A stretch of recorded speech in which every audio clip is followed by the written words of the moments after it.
একটা বড় গুণ ছিল আমার, খুব অল্প সময় আমি যত বড়ই শত্রু হোক তাকে আমি আমার নিজের আয়ত্তে নিয়ে আসতে পারতাম। আমরা শুনেছি যে আপনার সেনাবাহিনীতে অনেক অর্জন আছে এবং আপনি অনেক কারণেই ইউনিক। অসংখ্য যুদ্ধ করতাম, আমি সবার আগে থাকতাম।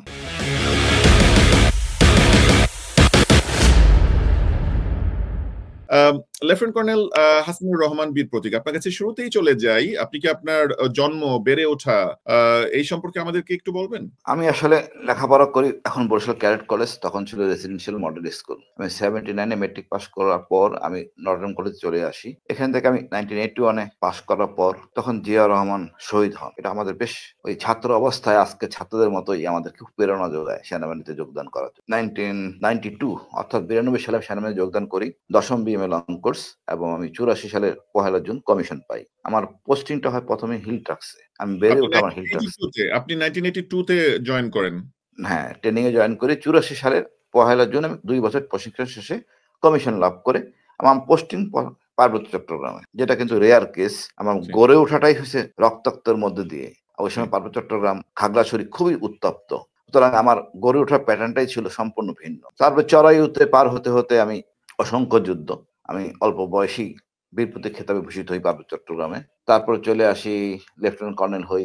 বিডিআরে অসংখ্য সাফল্য জন্য আমি বিডিআর রাইফেল পদক পাই। তারপরে চলে আসি র্যাবে। এখানে জেএমবির সাথে আমার অনেক ভূমিকা আছে, জেএমবি দমনে সাফল্যে অনেক ভূমিকা আছে। জি, এই জন্য বিপিএম পাই। আমরা শুনেছি যে আপনার সেনাবাহিনীতে অনেক অর্জন আছে এবং আপনি অনেক কারণেই ইউনিক। আপনার মতো আর্মি অফিসার সেনাবাহিনীতে খুব কম আছে। আপনি কি আপনার সেনাবাহিনীর অর্জনগুলো বলবেন? আপনি আপনার খেতাব, অর্জন এবং আপনি আপনাকে কিভাবে আমি মূল্যায়ন? না, আমি বীর প্রতীক, বিপিএম রাইফেল পদক। আমি কখনো সাধারণত অসংখ্য যুদ্ধ করতাম, আমি সবার আগে থাকতাম। এটা আমার জন্য সবাই পছন্দ করত। এবং আমার কোনো যুদ্ধে আমি পিছনে হটি নাই। সবগুলোতে আমার সাফল্য ছিল, আমার কোনো ক্যাজুয়ালিটি নাই। এবং আমার অপারেশনে যখন কিছুই হচ্ছে না, দেখা যাচ্ছে আমি গেলে সেটা সাফল্য নিয়ে আসতে পারতাম। তার অনেক কারণ আছে। মহান আল্লাহ আমার সর্বশক্তিমান, আমার সেরকম বুদ্ধিমত্তা, আস্থা, আমার সৈনিকদের উপর আমার আস্থা এবং কৌশলে যুদ্ধ করতাম। আমি সবসময় মেনটেন করতাম সারপ্রাইজ। আমি কখন কোথায় যাব এটা কেউ জানতো না। এবং খুব দ্রুত গতিতে আমি ফেরত চলে আসতাম। দ্রুত গতিতে আক্রমণও করতাম, ফেরত চলে আসতাম। আর এধারে আমার সাফল্য অনেক। আর একটা বড় গুণ ছিল আমার, খুব অল্প সময় আমি যত বড়ই শত্রু হোক তাকে আমি আমার নিজের আয়ত্তে নিয়ে আসতে পারতাম, মোটিভেট করে বা যেভাবেই হোক। এবং তার মাধ্যমে আমার সাফল্যগুলো ইনশাআল্লাহ আসতো।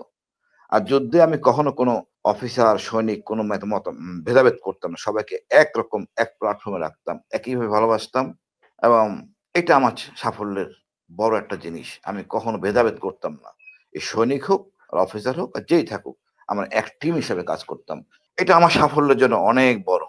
আমি যতটুকু সুবিধা নিতাম ওই সৈনিককে অতটুকু সুবিধা দিতাম যুদ্ধে। এবং শান্তিতেও চেষ্টা করতাম যতটুকু পারি। জি, জি। ধন্যবাদ।